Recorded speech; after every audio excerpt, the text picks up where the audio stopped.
Selamat pagi Bapak Ikhwani Saputra, selaku dosen pengampu mata kuliah Analisis Sekuritas dan Portofolio. Perkenalkan Pak, nama saya Muhammad Zoki Fajar. Pada kesempatan kali ini, saya akan mempresentasikan tugas UAS saya yang berjudul Analisis Pembentukan Portofolio Optimal dengan Model Indeks Tunggal pada Saham IDX 30 periode 2022 sampai dengan 2024 di Bursa Efek Indonesia. Ini dari jurnal yang disusun oleh KAI Saputra dan NM Suci dari Universitas Pendidikan Ganesha.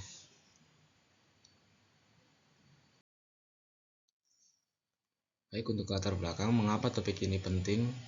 Jadi seperti yang kita tahu, inti dari investasi adalah bagaimana kita mendapatkan keuntungan atau return maksimal dengan risiko yang terkendali. Namun kondisi pasar seringkali tidak pasti, contohnya pada IDX 30. Meskipun berisi saham-saham dengan fundamental kuat, indeks ini sempat mengalami penurunan pada tahun 2023 yaitu sebesar 1,67%, kemudian pada awal tahun 2024 yaitu 12,11%. Oleh karena itu, investor tidak bisa asal pilih saham. Kemudian diperlukan strategi portofolio agar bisa diminimalisir melalui diversifikasi, yaitu salah satunya dengan pembentukan portofolio optimal.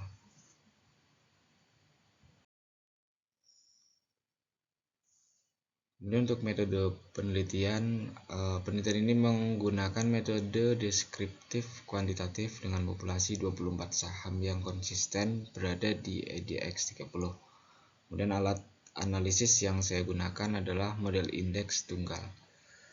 Kemudian ada datanya berupa harga saham, kemudian ada IHSG atau return pasar, dan SPI atau risk free rate.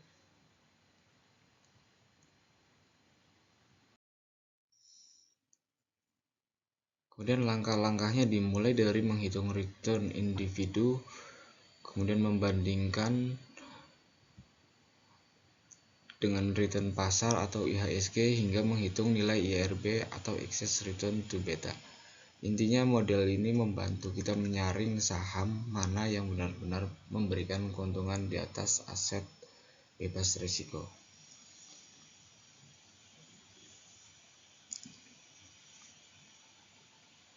Di sini terlihat yang pertama yaitu menghitung return individu dan pasar, kemudian mengukur risiko yaitu varian dan standar deviasi, menghitung beta untuk mengukur sensitivitas saham terhadap pasar, kemudian menghitung IRB excess return to beta untuk melihat kelebihan imbal hasil, dan kemudian menentukan cut off point sebagai ambang batas seleksi saham. Hasil seleksi saham dari 24 saham populasi, terdapat 12 saham tereliminasi karena memiliki return ekspektasi negatif seperti Antam, Arto, ASI, Buka, Telkom, dan Unilever. Return pasar rata-rata 0,3% per bulan. Kemudian rata-rata SBI bunga bebas risiko yaitu 0,44% per bulan. Kemudian saham terpilih yaitu saham yang IRB lebih tinggi daripada cut off point-nya.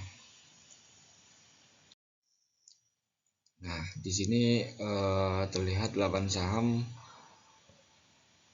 dan pembentukan portofolio optimal dan proporsi alokasi dananya, yaitu Mandiri 31,33%, kemudian ada BCA 22,21% sampai dengan ITMG 4,02%.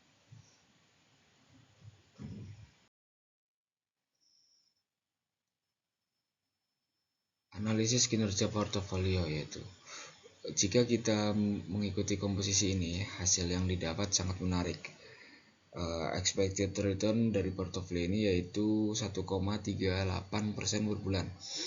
Angka ini jauh lebih tinggi dibandingkan jika kita hanya mengikuti arus pasar IHSG yang hanya 0,3%.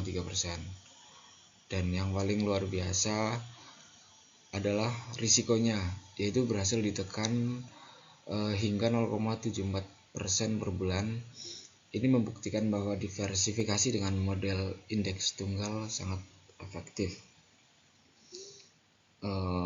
Diversifikasi di sini yaitu dengan antar sektor melalui sektor perbankan, energi, konsumsi, dan bahan baku.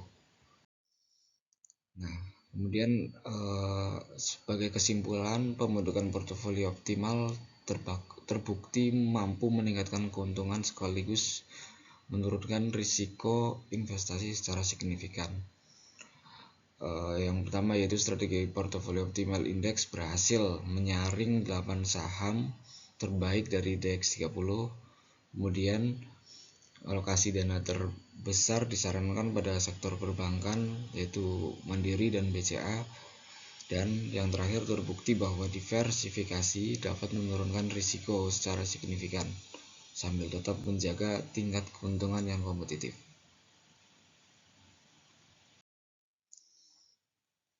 Nah, kemudian saran bagi para investor sangat disarankan untuk melakukan analisis matematis seperti ini sebelum mengalokasikan dana.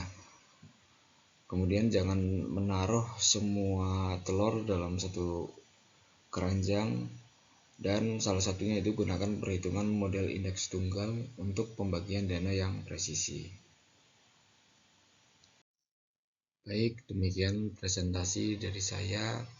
Semoga bermanfaat. Terima kasih atas perhatiannya.